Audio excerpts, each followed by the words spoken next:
Welcome to the Food Professor Podcast, presented by Cattle, Season 5, Episode 36. I'm Michael LeBlanc. And I'm the Food Professor, Sylvain Charlebois. Our very special guest on this episode is Adam Grogan, President and Chief Operating Officer of Maple Leaf Foods. In this role, Adam has overall responsibility for leading Maple Leaf's commercial activities in prepared foods, including prepared meats, poultry, plant protein business, supply chain, across Canada and the U.S. Got a super strong background in alternative proteins. We talk about that in the interview. He's been with Maple Leaf Foods more than 25 years. Bunch of roles, marketing, all kinds of different roles. What a great choice in a leadership role. And guess what? He has a dog named Wrigley. I thought Shopsy might be a good name. I guess it was taken. Yeah, exactly. And a good friendly pet for Ziggy, I suppose. Yeah, Who knows? Right. Yeah. But listen, Adam came to see me in Halifax a few months ago. His son actually is attending Dalhousie. It was a great meeting. And, for all CPG companies out there, it's always nice not to go through communications and staffing and get questions filtered. We just basically went on and did the interview, which is great.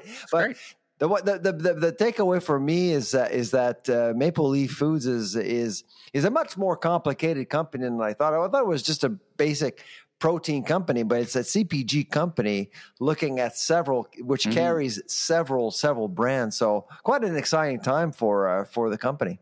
Yeah, and it was you gleaned that from the interview, his enthusiasm for the business and for the future. So it's a great interview. We'll get to that right after the news. So let's get right into the news. We have a new Liberal cabinet. Yes, some of the same cast of characters. Budget for a year. Woohoo! Well, we got a Fez in the fall, I guess. Economic statement in the fall. Sure. Minister Champagne is back from his caretaker role now. Again, he's back. So, same cast of characters, finance minister. Yep. We have a new minister of ag, though, and it is not Kody Blois. No.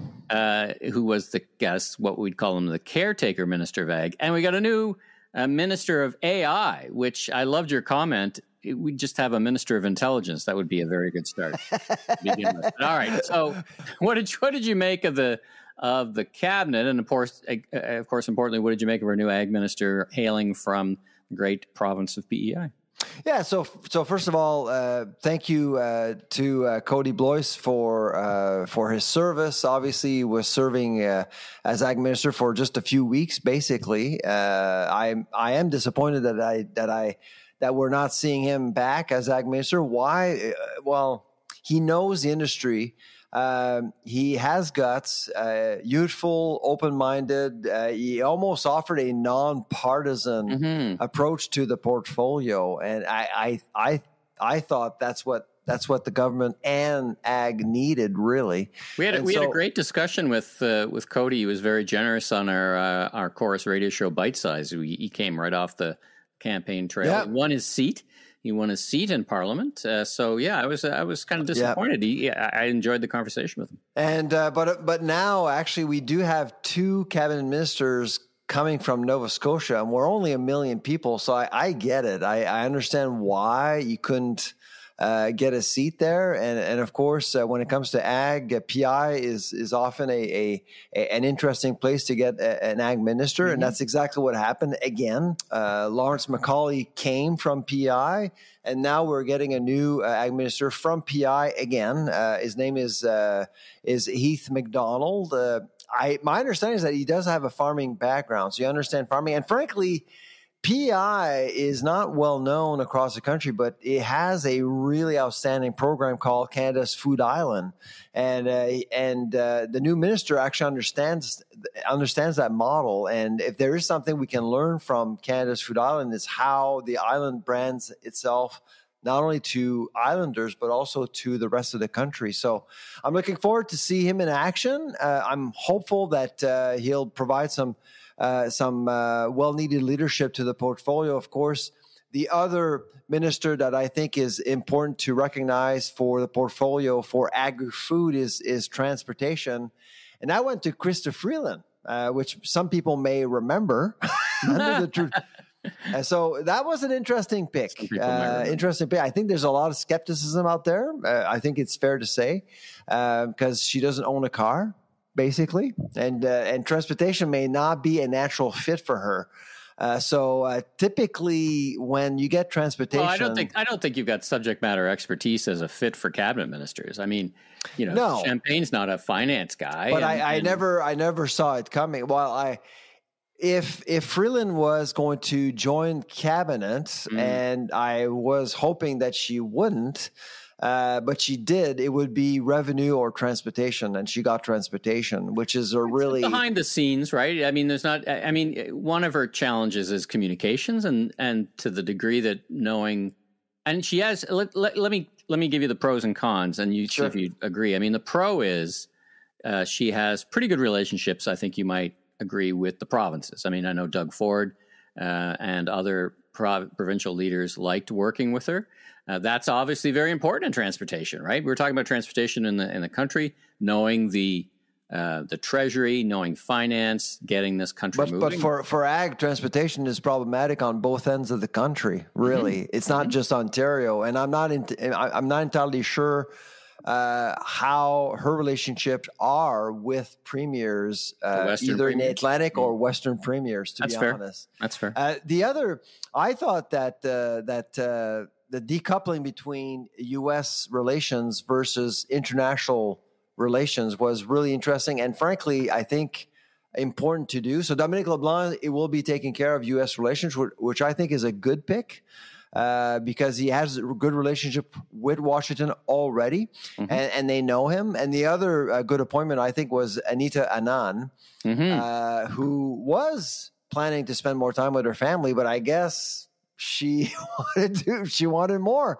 I think her and our former prime minister, whose name we shall not speak, that's right, did not get on well for whatever reason. So that's actually puts more faith from my perspective in her. She's well regarded.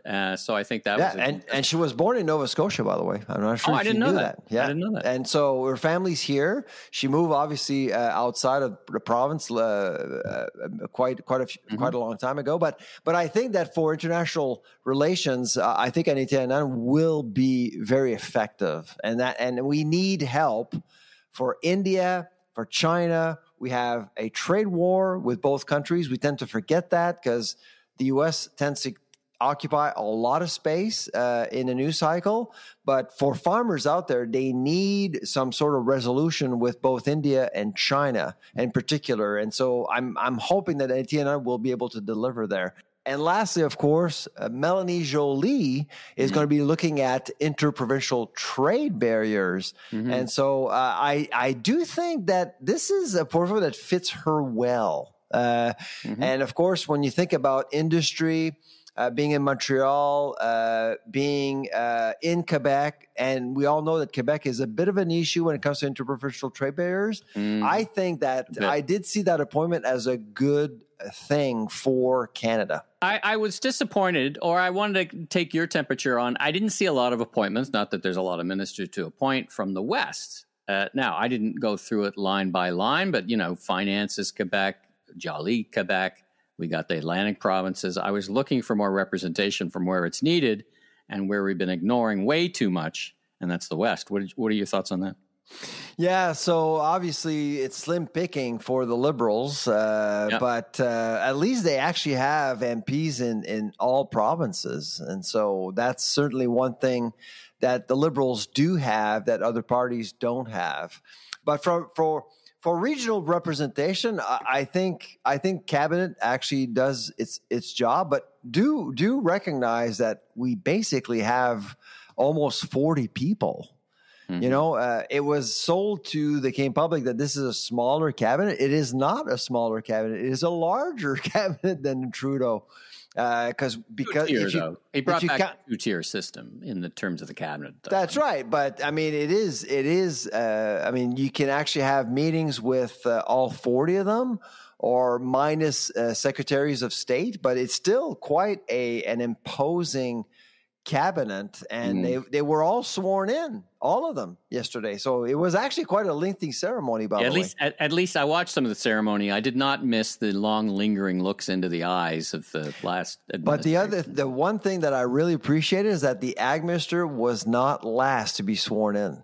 There you go. So we'll take whatever positive signals we could get for the ag industry. Exactly. And there's one example. And if the ag minister and his people are listening to this, as they absolutely should be, yes, we welcome them to join us next season on the podcast. Well, we've got a few episodes left. We could have a second. Actually, we've never had a sitting ag minister on our podcast at all. Now, speaking of trade, it looks like just hot off the press as we're recording this on Wednesday, there's a new interprovincial trade deal, not unlike what Nova Scotia did with Ontario, signed by Premier Wab Kinew and Premier Ford about interprovincial tearing down interprovincial barriers. Opportunities, what do you think? Yeah, absolutely. I think it boils down to the fact that provinces will do the heavy lifting. Prime Minister Carney did mention that all bears will be gone by July 1st. It's not up to him. It's not up to him. It gets really political between provinces, and the leadership we saw from Wab Kinew, Doug Ford for the second time, Tim Houston. That's how you're going to make it happen. And of course, the devil's in the detail for food. We still don't know how deep changes will be when it comes to food. For example, will provincially licensed facilities be able to sell outside the province? We still don't know, but I'm hoping that will happen so we can actually increase competitiveness and the chance for many small, medium-sized businesses out there to survive. Because sometimes you're in a market and you're not offering something unique, but your product can be unique in another market. And right now, there's no access until you invest thousands, or in some cases millions of dollars, to actually get to that federal license level that will give you the ability to actually sell outside of your province. I mean, when you look at federal licenses, they've always intertwined your ability to sell outside your province with exports. I do think that CFI still has a role here to play when it comes to exports. I do think you would need a federal license to export. But for the domestic market, I never understood why there are limitations. Now, when you think of Manitoba as an ag province, what comes to mind? Protein. So the protein strategy in Manitoba is really, really strong. They have really a strong hybrid approach. They grow everything when it comes to protein. They produce a lot of hogs. Manitoba is one of the largest hog producer in the country. It has cattle, but it also has lentils and chickpeas and things like that. So it really grows a lot of different things that really a lot of people do want. I'll actually be keynoting their Ag Summit in January of 2026. January? Beautiful. January in Manitoba. I know. People will say, what are you go doing? All the best places, man. I'm going to leave Texas to go in Brandon, Manitoba. Beautiful place. Where there's actually a maple leaf plant, by the way. I know. It's a beautiful city.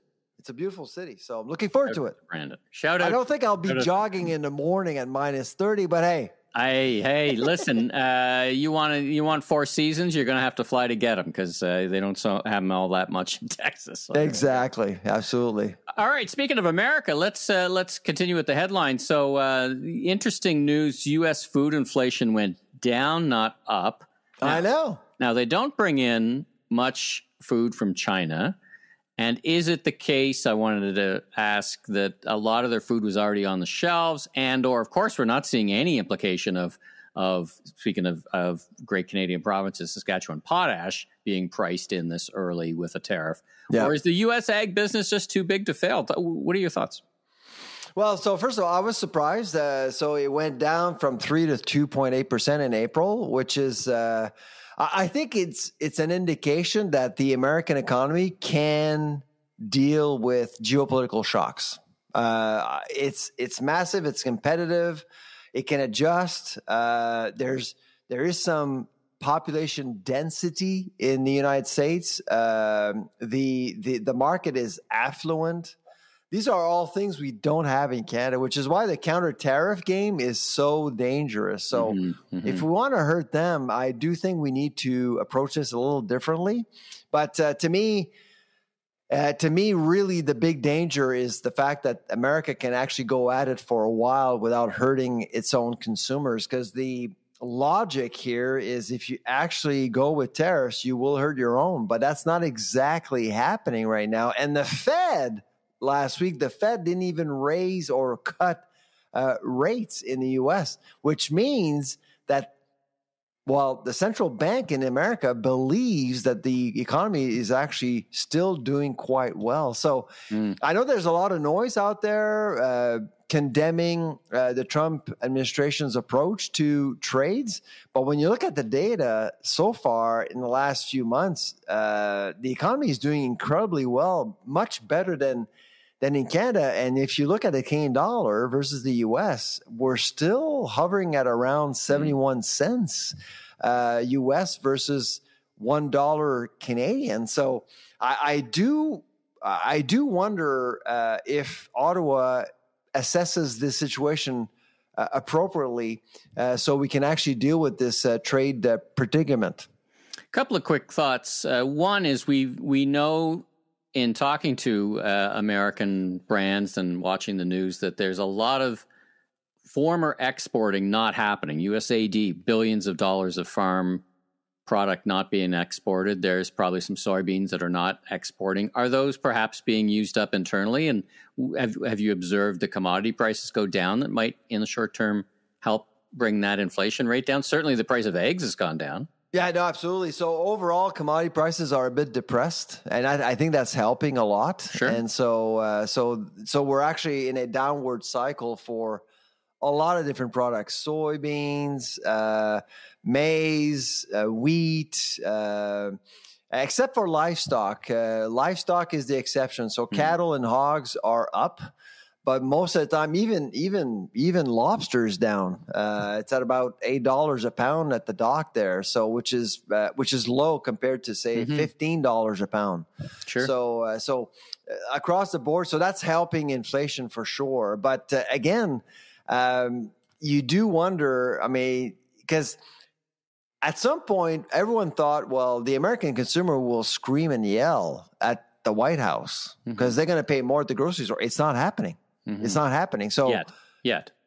Well, we're into May now. I mean, it's been this madness has been going on for a while. You should have started seeing signs by now. What consumer goods that are on the shelf are tariffed heavily from that America imports this quickly? That would, like, it's mostly fresh that we've seen. Like, again, potash.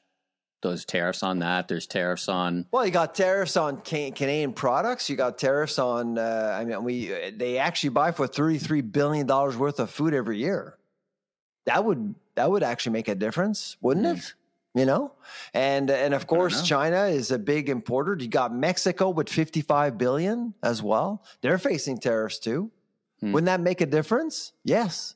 So that's why I think the American economy, what I learned this week is that the American economy's ability to absorb geopolitical shocks is incredibly significant. And we can't underscore that enough. And which is why I hope that Mr. Carney and his cabinet will pay close attention to American data before responding.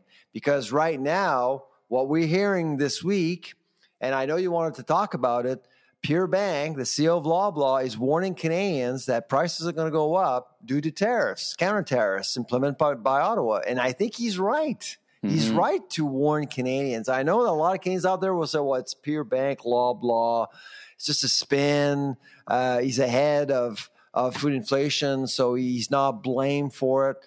This is not it. This is not it at all. I've spoken to manufacturers, and so tariffs affecting food manufacturing is catching up to law. We heard that. We heard that at CL. We heard that on the trade show floor. And I'm sure you heard that last week, and you were at the LeBlanc Supplier Summit. I'm sure you've heard about it, and I suspect that Pierre Bank heard from his suppliers about some of the issues that they're facing from a costing perspective. So this was all from a LinkedIn post that went up this week. It was a couple of interesting things I noticed. He was talking about, and it was a picture of, if you want to check it out, of President's Choice orange juice, which he said, look, it's made from Brazilian orange juice, which means from my perspective, it might actually have some flavor versus Florida orange juice. Yeah. It's pretty much like drinking yellow water. Exactly. So way to go, PC. And then secondly, I thought it was an interesting way, I want to get your sense of this, to communicate. Like from a CEO communicating in a post on LinkedIn, I thought it was very interesting. What did you make of the communication strategy?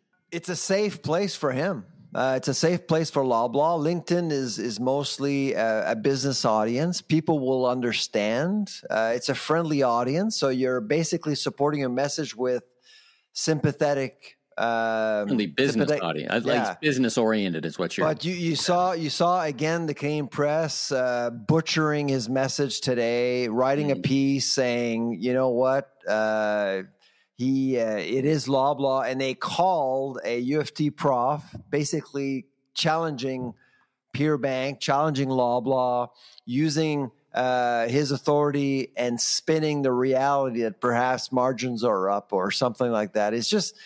This needs to stop. Canadian press, please stop doing this. You created the Loblaw boycott, and they are constantly after these companies without recognizing that food distribution is tough, especially when you have a government fighting a trade war. People need to be honest with Canadians in terms of what's actually coming at the grocery store instead of just blaming grocers for being greedy. Greed is something that exists, okay? But when you look at the data, you can't blame grocers for being greedy because gross margins haven't barely changed in 5 years. All right. Well, that's such an interesting discussion. Great way to start off the pod. Speaking of interesting discussions, let's first of all hear from our great friends and presenting sponsors, Cattle, about what they have to offer the community. And then we're going to get to our interview with Adam Grogan from Maple Leaf Foods. Does your digital customer engagement strategy need a serious upgrade? Enter Cattle, Canada's consumer insights powerhouse with the largest, most active panel of everyday shoppers. They're not your typical sponsor. They're the voice of the consumer, always in the know on the hottest trends and shaping what's next. So why Cattle? They go beyond consumer insights. They're trailblazing the future of ratings and reviews and leading the charge in user-generated content. With unmatched syndicated receipt data and the ability to gather reviews across any category, Cattle partners with giants like Walmart and Canadian Tire to deliver results that count. Visit askcattle.com now for an exclusive The Food Professor podcast listener discount on your first review or research campaign today. That's askcattle.com. Today, we're actually joined by Adam Grogan, the president and COO of Maple Leaf Foods, a well-known company, pride of Canada. And it's about time that we actually have someone from Maple Leaf Foods joining our show. It's been 5 years, and Adam is the first one to join us. So, Adam, welcome to the Food Professor podcast. Great. Well, thanks for having me. Long-time listener, first-time caller. So I'm looking forward to chatting with you both. Great stuff. We do have an international audience. Not everyone may be familiar with Maple Leaf Foods. Could you tell us more about your company and of course your journey that led you to become president and CEO of the company? Sure. Well, Maple Leaf Foods is, I always laugh because when I'm in the U.S., Maple Leaf is actually a duck company. So I'm sure some international listeners would view Maple Leaf as not necessarily always Canadian. We're a 100-year-old iconic Canadian food company. We're the largest protein company in the country, but we're also a CPG powerhouse too. We've got tons of different brands. We ship all over the world, pork predominantly to the US, Japan, Korea, to far-fetched places in Asia. We do about $5 billion in sales. We have well over 25 facilities here in Canada, but we also have 3 in the United States. And we have everything from poultry hatcheries to primary processing of poultry and pork, but we also have, snack kit plants and pastry plants. And we're the largest producer of hot dogs bacon and deli sliced meats in the country for sure, which makes me popular at family picnics. And so we have our vision is to be the most sustainable protein company on earth. So we certainly have very, very bold ambitions beyond this country. My background is I'm one of the rare birds, no pun intended, that's started right out of university. Actually, I went for a free wine and cheese at Wilfrid Laurier University to hear Michael McCain talk about the McCain Foods acquisition. It was a leveraged buyout of Canada Packers at the time, and I ended up being added to their leadership training program and never looked back. So I moved throughout the organization over a 25-year So you never career. had a job outside of Maple Leaf Foods? No, but I've had hundreds of jobs, Sylvain. It's interesting. We've done over 20 different acquisitions, including been through our recall in as well. Of course, I've also oversee now all of the commercial and operations for the company. So everything from sales, marketing, R&D, engineering, operations, and supply chain. So my days are full and varied, and it makes for an exciting time. So I certainly don't feel like I've stepped in any quicksand. I've had quite a bit of a dynamic career. The one thing that probably may have surprised some of our listeners is that you actually did mention that Maple Leaf Foods is a CPG company, because Maple Leaf Foods will be synonymous to being a protein company, and you didn't mention that. But the CPG part is a bit surprising. And both you and I, we met a few weeks ago in Halifax, and you didn't mention that to me, and I was impressed. I mean, could you tell us more in terms of how many products are you guys carrying right now overall?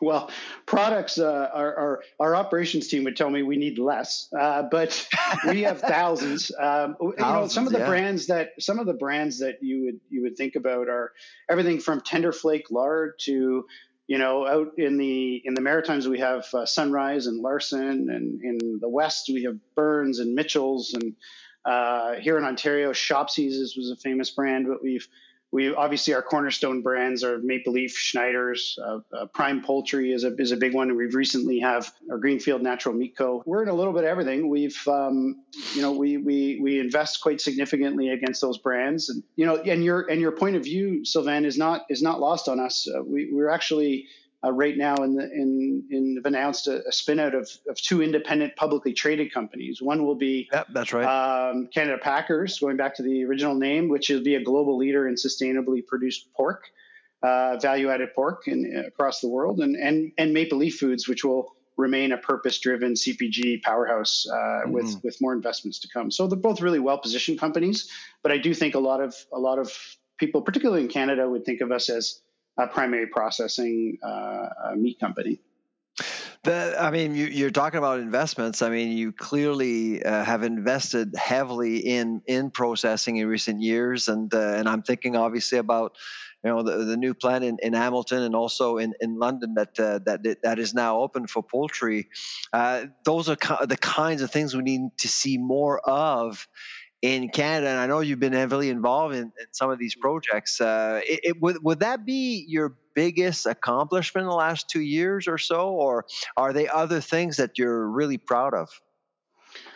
Well, first of all, in terms of I'll talk about assets, but I would start with probably the most proud of is we've built a really great Canadian food company that I hope this country is quite proud of. I mean, we've made investments in people, technologies, and facilities. And, I think where you're going on the London discussion was we're coming out of an investment period of over $1 billion in the last 24 months. And that's really to transform the company to be globally competitive. I do think sometimes we're not thinking assertively enough as a country around our competitiveness when it comes to ag or food industry.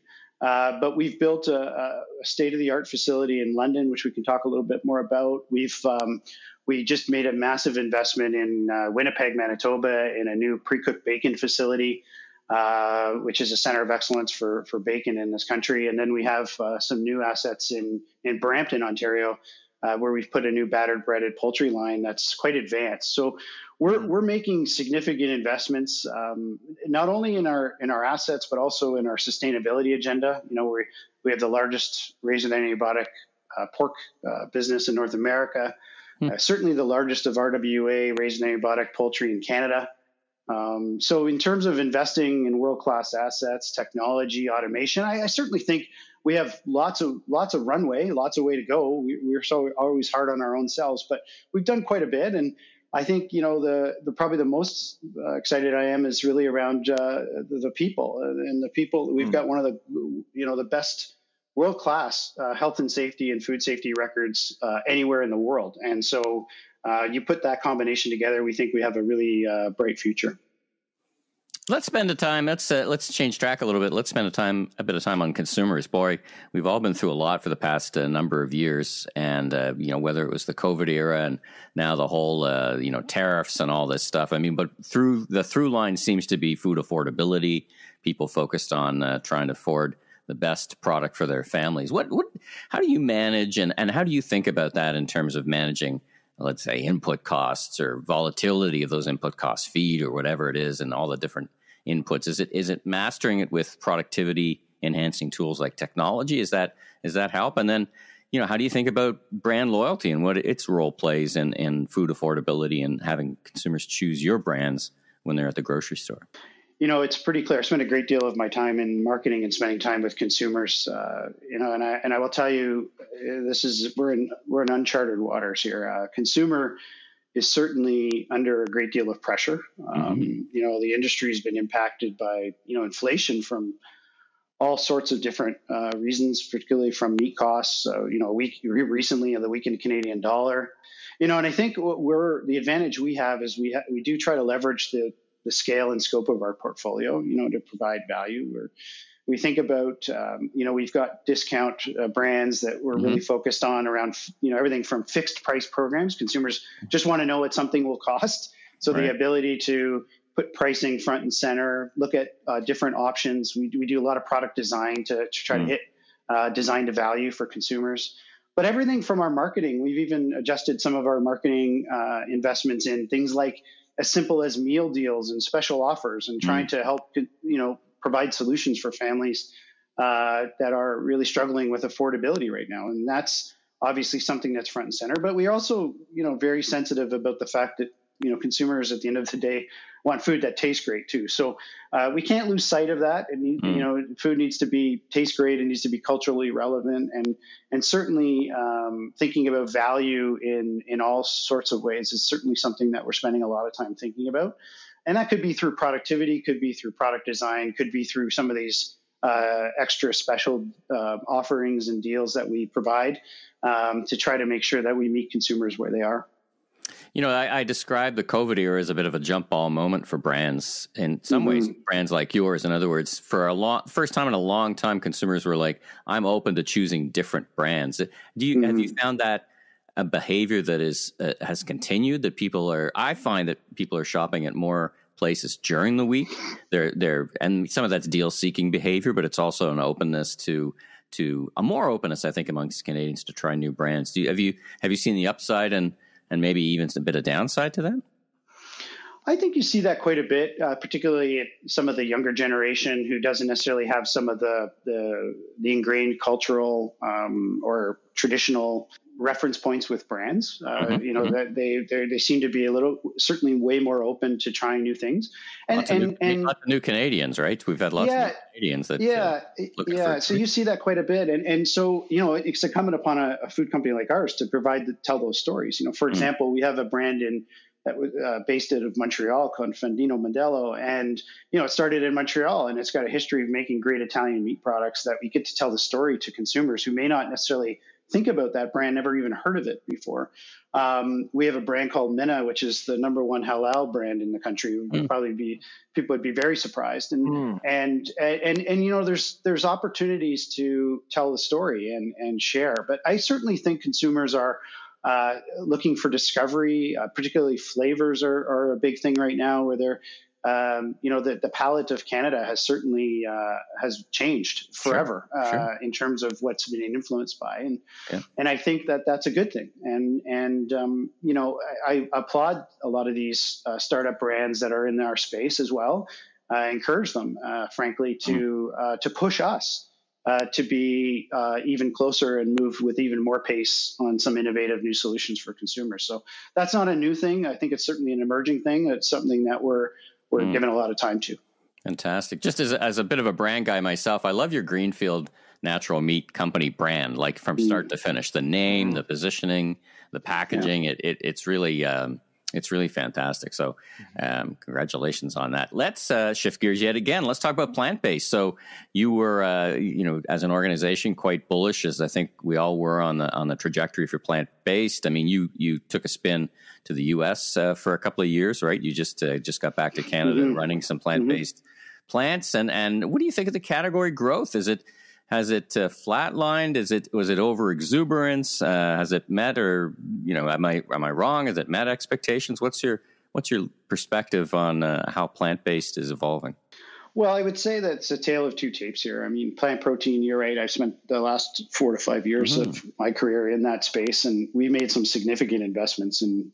I'll start there. In 2017 and 2018, we made 2 large transactions. So we're the largest share of refrigerated plant protein in North America. We have 3 brands that operate in that space, and we have 3 manufacturing plants that do nothing but plant protein.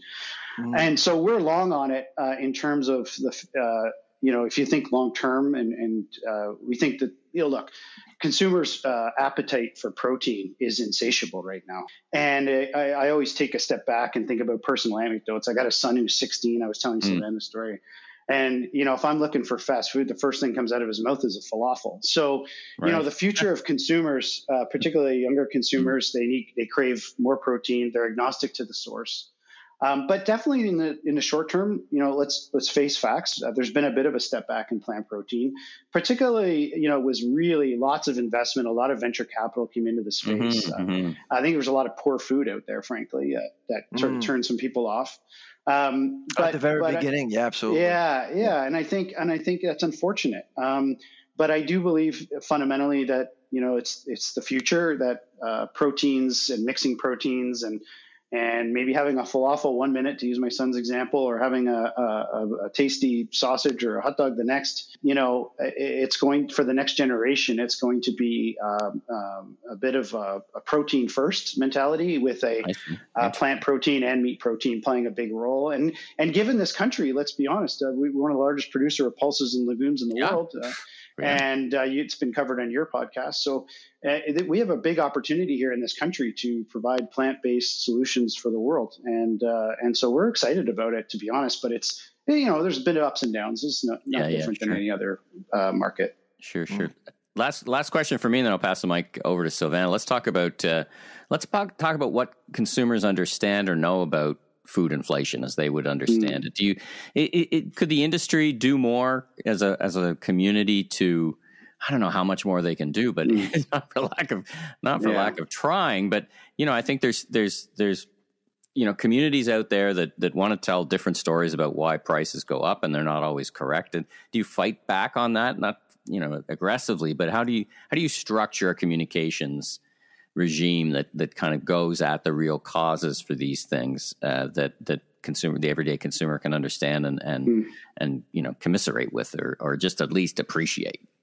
Yeah, well, as a self-proclaimed brand marketer, I will tell you that consumers actually don't want to hear it from food producers or retailers about explaining why food costs are the way they are. I mean, I think it's our job, and we're incumbent upon us to actually do the hard lift, which is to try to keep prices reasonable. And I have, deep empathy for consumers right now. It's a challenging time, and it's food insecurity is a disgrace given the food wealth in this country.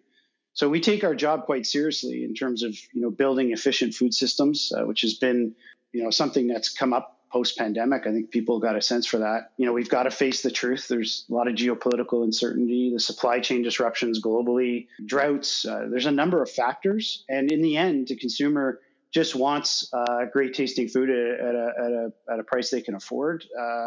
And I think, you said it, I think in your question, which is that the entire value chain needs to come together. I think whether it's retailers, processors, government, frankly, around being very clear on making investments in infrastructure that helps move commodities, help us build infrastructure to get scale costs available to consumers, dealing with unnecessary regulation that gets in the way sometimes of the ability to drive prices downward. So I would say in general, I think there's way more that we can do. I'm optimistic about it, frankly. I think we're really fortunate in this country to have an incredible agri-food industry. And there is lots of energy and urgency that I can see across the industry to partner together, particularly with this new government, on how we can become a source of food that is approachable and available to all consumers. I want to tackle two issues with you, climate change, the environment, and of course, human capital. Let's start with climate change. You did talk earlier about your sustainability strategy. Can you unpack that for us? Because you do have some net zero goals as a company. How are you trying to reduce your carbon footprint as a company? And obviously, climate change is a big issue. People are pointing fingers at animal protein quite a bit. How do you actually deal with some of that criticism? Well, I think some of the criticism is fair. And I've been on the record, we've been on the record of saying this before too. I think, look, animal production is one of the largest emitters of carbon anywhere. And big food needs to do more. That's a reality. It's a moral imperative. So we've been very aggressive in this area. And I'm frankly incredibly proud of our organization and the people within it, because this is a real issue. And it may not be popular in the moment because obviously there's a lot of focus right now on food inflation. But it's certainly, as a father of two boys, something I'm thinking about quite a bit. It's and the reality is that consumers are going to have to face the facts that the way that we process food is extremely intensive. And our approach has been to lead from the front in that area, that consumers trust us to do that. So we take a viewpoint, which is one of a term I'm sure you're both familiar with, is shared value, which is not only to our shareholders, but also to a lot of our stakeholders in our communities we serve. We take this very seriously. This isn't just something we say. And so we've done a few things in that area. We're the first company in Canada to align to the science-based targets that were come out of the Paris Agreement. We've made some very serious declarations around our emissions in Scope 1 and 2 and 3.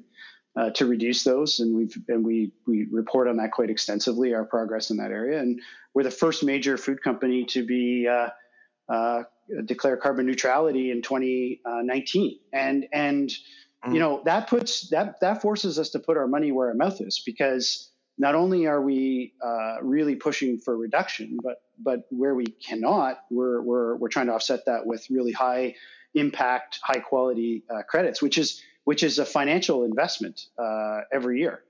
So that if that's not balancing shareholder value, I'm not sure what is. So we're look, I don't think sustainability needs to be more expensive. It can be cheaper. Partnering with Canadian farmers, tracking energy, water use in our facilities, refrigeration. And we're thinking about this constantly.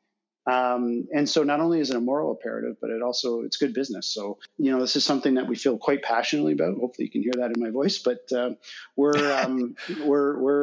taking it on head on and want to lead from the front in this area. Well, what about, we often say it's hard to recruit in the food space. The food industry is really an afterthought for a lot of kids out there in school. What's your trick? Like, what do you do to recruit talent?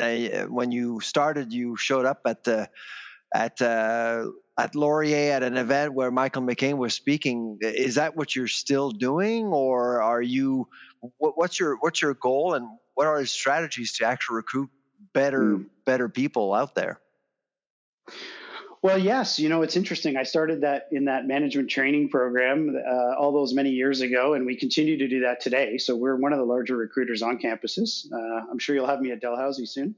And we do recruit across the country and we do a 3-year foundational program where we let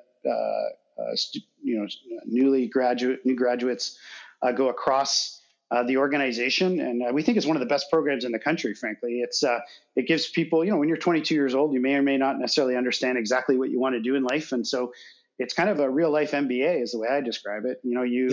Rotate through the company.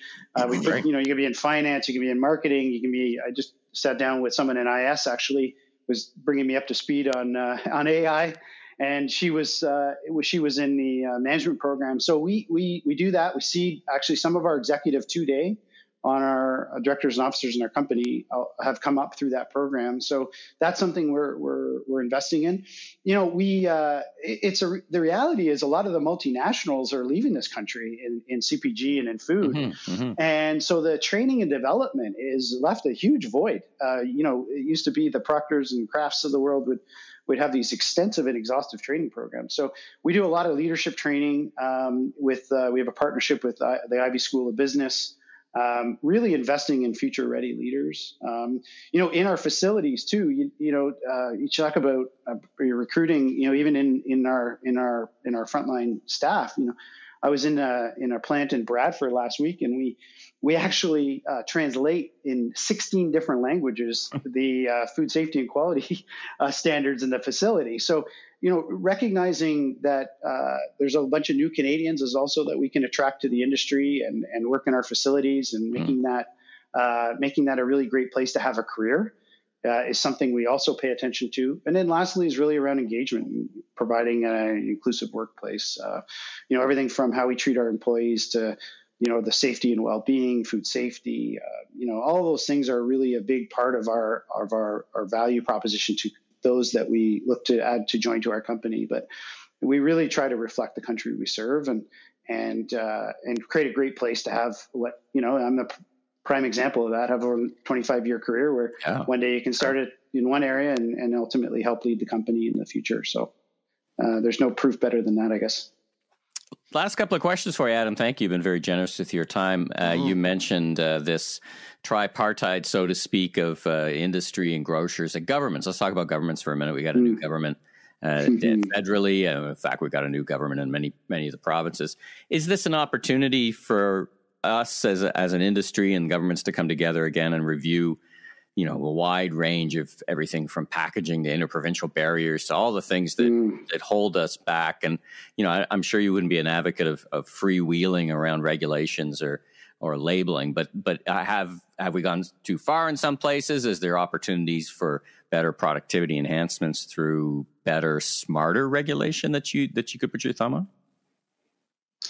Yeah, I think it's easy for industry to sort of bash regulation, and I'll start with the positives are. I mean, particularly in the food processing industry, and I'd say regulations play a super important role, particularly and appropriately so in health and safety and food safety, in ways of operating. I honestly think we have one of the healthiest, safest food systems in the world.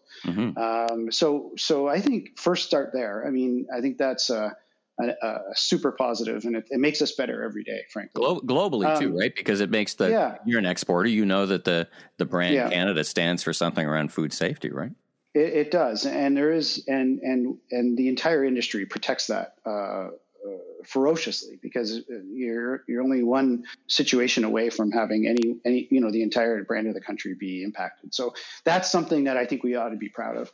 I think that we do need to consider competitiveness and the impact on society when we think about regulation. And I think this new government hopefully will support this, but I think there's certainly been areas where we've been overzealous, and there's places where we've been at odds with that. And one of the areas we're passionate about is C-59 and greenwashing is a great example where, it's so broad. The legislation is so broad that it deters what I believe to be good actors and those from making claims and taking action to being so counter to that and pulling everything off, that they won't make the changes and investments they need to make. So things like that are really challenged. Obviously, things like packaging. There's a lot of discussion right now and effort going on around labeling. The amount of investment and waste that happens where there's very little evidence. Certainly, we support education and nutritional labeling, but it's the cost of this is just is substantial. And then lastly is like labeling rules around plant-based. I mean, in plant-based, we're forcing brands to put simulated meat and things like that on the packs, and at the same time, the Canadian government wants to support more consumers eating more plant-based options. So we have to be very careful, to find that right balance. And I think those are a couple of areas that I'm watching and trying to help influence. But certainly I'll end where I started, which is, regulations are super important, and we're certainly grateful that for the industry that we operate in within the regulation that we have. So that's a net positive. All right. Last question, a bit of a fun one. I drop you in a time machine and you wake up or you find yourself 5 years in the future, which, I used to say 20 years in the future, but things move pretty fast. So let's just say 5 years in the future. What does Maple Leaf look like, and what do your plants look like? And you mentioned you were talking to one of your colleagues about AI. What does it look like in 5 years? What's different? I mean, the pace of change right now is incredible. I find it super exciting. Some others may get a little bit anxious about it. I get super excited by it. I think for us, we're really fortunate. We've done the heavy lifting. We were talking about earlier, Sylvain asked about the investments that we've made, and that's sort of behind us. We're really focused right now on growth. The consumer demand for protein, I think, is just enormous. You see it everywhere right now. So I think that's going to continue. I think sustainability is going to continue to be a really important area.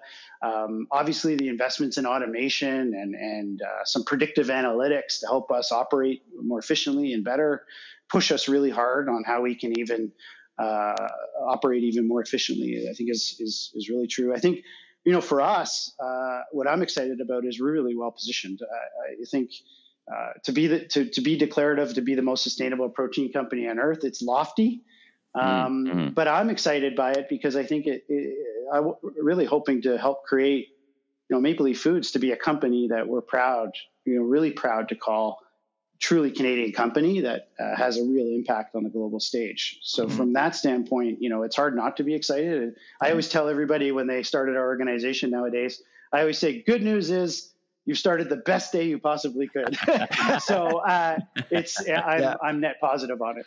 Fantastic. Well, Adam, thanks so much. You've been very generous with your time and your insights as well. It's a real treat to have you on the Food Professor podcast. Sylvain and I really appreciate you taking the time to join us on the mic, and wish you success and much, much continued success. It's a great Canadian company, and we're very bullish, both of us on, I think all three of us on Brand Canada. So thanks for what you do. And like I said, continued success. Thank you both. Appreciate it. All the best to you, Adam. All right, we're back. We've been talking about the different provinces. Let's talk about Newfoundland. So a couple of years ago, we talked about Newfoundland instituting this sugar tax. You remembered? I do remember, because I remember, the idea that they wanted to decrease consumption of sugary beverages to help the fitness and health and well-being of their citizens. You thought it was a lame idea. What's going on? The government, since 2022, has collected millions of dollars. So anywhere between 11 to $12.5 million in revenues hasn't changed a whole lot. It's a wholesale tax, not a retail tax, wholesale tax. And what I said at the time were a couple of things. One, if you tax food, any food, at least show the public any evidence that the tax is discouraging consumption. Just something. And they never did. Well, so was it about discouraging consumption, but it was also about cross-funding initiatives for health and weight loss and fitness. Yeah, but you do. Yeah, I mean, if you're raising prices, I mean, the intent is to raise prices, but prices never went up. The supply chain absorbed the tax. So retail prices remain the same. The other issue with sugar taxes is that if you tax a product or a few products, people will go elsewhere to get their sugar fix. So you're not fixing anything. And that's why I've always believed that education is the most powerful tool when it comes to sugar consumption or labeling, which is going to happen next year in 2026 in Canada. I think labeling and education are really powerful tools. Newfoundland did nothing, and they just collected over $30 million, and now they're thinking of scrapping the sugar tax. This is a good lesson for other provinces. And again, I'm biased. I'm totally against taxes on food, regardless of the food product. It doesn't matter what it is. I think the choice should belong to the consumer in the end. And if you actually give the consumer the proper information, you're basically empowering he or she to make the right decisions for him or herself. That's my belief. So taxes to me is market distortion. And so Newfoundland did nothing. They didn't recognize market powers up the food chain and at retail. And they're paying for it. They don't look good at all. So I'm hoping that other provinces won't follow suit. Well, let me give you a quick counter argument, not specifically to this initiative, which is kind of a boneheaded thing to do, but